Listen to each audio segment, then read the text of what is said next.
For the first time in its history, in peacetime, the United States promised to go to war for Europe. If the Soviets attacked Paris or London or a small town in Norway, American soldiers were now committed to fight. That promise had a name: NATO. A quick reminder, the Berlin blockade had frightened the West badly. It had shown that Stalin was willing to use force and that any single country, even one propped up by American aid, was dangerously weak against the vast Red Army. Money and doctrines were not enough. The West needed guns, and it needed to stand together. By 1949, Western Europe was afraid.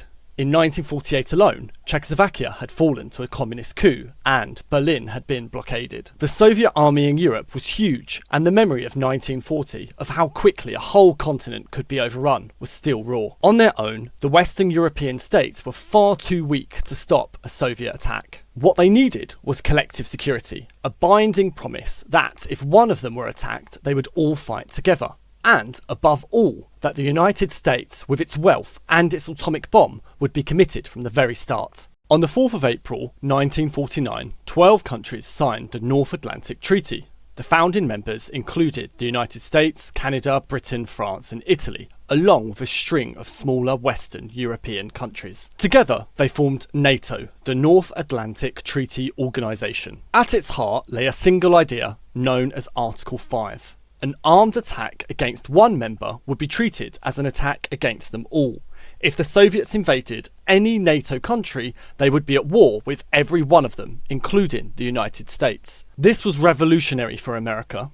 For more than a century, it had avoided permanent alliances in peacetime. Now it was formally, permanently committed to the defence of Europe, and its nuclear weapons stood as a shield over the entire alliance. NATO turned the division of Europe into a military fact. The line down the middle of the continent was no longer just political and economic, it was now armed, with one bloc led by Washington facing east. To the west, NATO was purely defensive, a deterrent meant to stop Stalin doing to Western Europe what he had done to the east.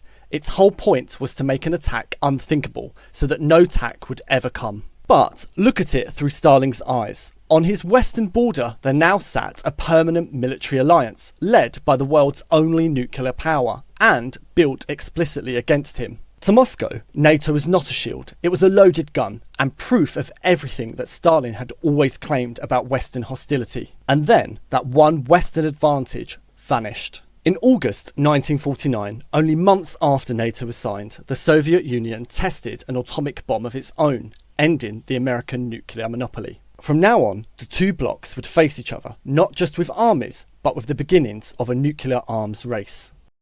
So, was NATO a shield or a threat? One interpretation was that it was a defensive necessity, and it worked. Stalin had shown, in Czechoslovakia and in Berlin, exactly what he would do to countries that were weak and isolated. NATO made Western Europe strong and united, and in doing so, it kept the peace. The Soviets never attacked. The other interpretation was it deepened and militarised the divide. By building a formal anti-Soviet military bloc, the West confirmed Stalin's fears and helped make them come true. It turned suspicion into a permanent armed standoff and set off the arms race that would define the next 40 years. NATO kept the peace, but only because it was preparing for war. For 6 years, there was no matching alliance in the East. Stalin didn't need a treaty, he already controlled his half of Europe by force. But in 1955, the West did something Moscow found intolerable. It took West Germany, the country that had killed some 27 million Soviets just 10 years earlier, rearmed it and welcomed it into NATO. The Soviet answer came within a few days. In our next video, we'll explore the Warsaw Pact.